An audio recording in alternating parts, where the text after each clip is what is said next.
Jau 2 metai iš eilės Lazdijų rajono savivaldybės administracija ir Lazdijų švietimo centras rengia konkursą Verslo sparnai, kurio metu renkami ir iškilmingo renginio metu apdovanojami geriausi rajono verslininkai.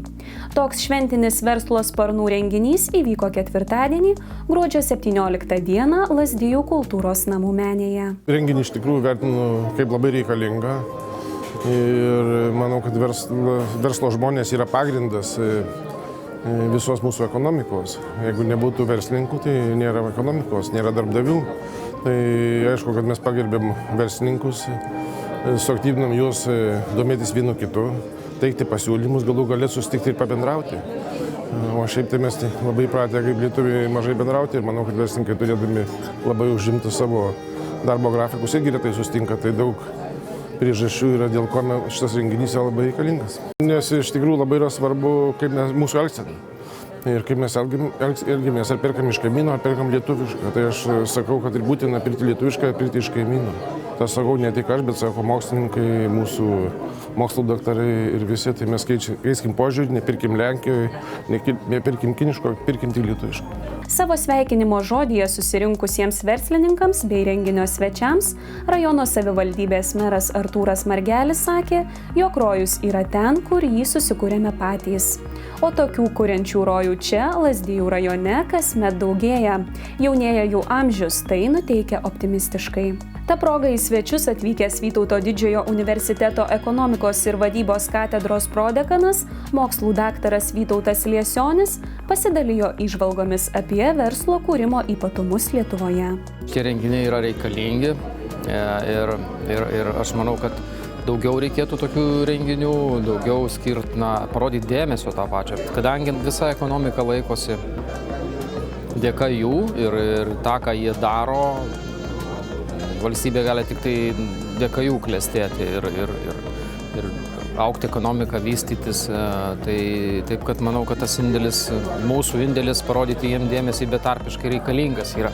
Aš labai džiaugiuosi, kad kartą metuose būna renginys, kuriame susitinka verslo atstovai ir kasmet norisi matyti vis daugiau ir daugiau mūsų savivaldybės verslo atstovų, kad verslas bendrautų, stiprėtų, palaikytų vienas kitą. O nominacijos tai priemonė atkreipti dėmesį į mūsų savivaldybės verslo atstovus, į jų pasiekimus, į jų plėtrą, į tradicijas, kad kiekviena diena pas mus būtų vis geresnė. Manau, kad tokie renginiai tikrai reikalingi, nes kiekvienas žmogus, kuriantis pridėtinę vertę savo kraštui, savo rajonui, turi būti įvertintas, turi būti kaip šiuo atveju apdovanotas. Ir manau, kad tokie renginiai tikrai būdas labai gražia forma padėkoti tiems žmonėms. Į kiekvieną iš 5 šiemet įsteigtų nominacijų pretendavo net po keletą verslininkų. Verslo sparnų statulėle nominacijoje Jaunas ir verslus apdovanotas jaunasis verslininkas Norgaudas Pilvinis, kuris pasinaudojęs ES paramą ir įgyvendinęs projektą GPS GNSS, sistemų matavimų verslo sukūrimas ir plėtra, sukūrė savo verslą. Šitie renginiai yra tikrai reikalingi mūsų rajonui, kadangi jie pritraukia žmonių, atkreipia dėmesį į jaunuosius verslininkus.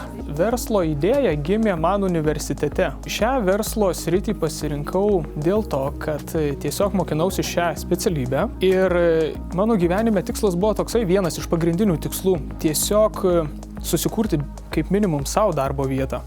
O dar geriau darbinti žmonės. Mokindamasis universitete atradau tokius projektus kaip VVG projektai, kur pasidomėjęs supratau, kad galiu parašyti projektą ir gauti finansavimą.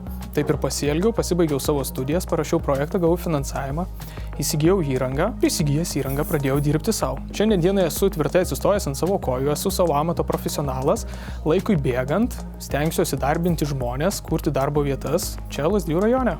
Nominacijoje už Lazdijų vardo garsinimą nugalėjo UAB Staigūs sprendimai ir jos direktorius Gintas Kizelevičius. Bene daugiausiai kandidatų buvo pasiūlyti nominacijoje už šeimos verslo vystymą. Šįkart apdovanojimas atiteko Vido Varnelio įmonei Banga. Verslininkas Vidas ir Vaida Varneliai ne tik patys dirba ir plečia savo verslą, bet tai daryti paskatino ir savo sūnų Marių. Labai fainai lietuviškai kalbėsiu, kad pakviečia mūsų tokius renginius labai, aš galvoju, kad labai reikalingi mūsų rajonui, mūsų verslininkam, kad vieni su kitais susipažįtų, bent pabendrautų ir, nežinau, gerai praleistų laiką.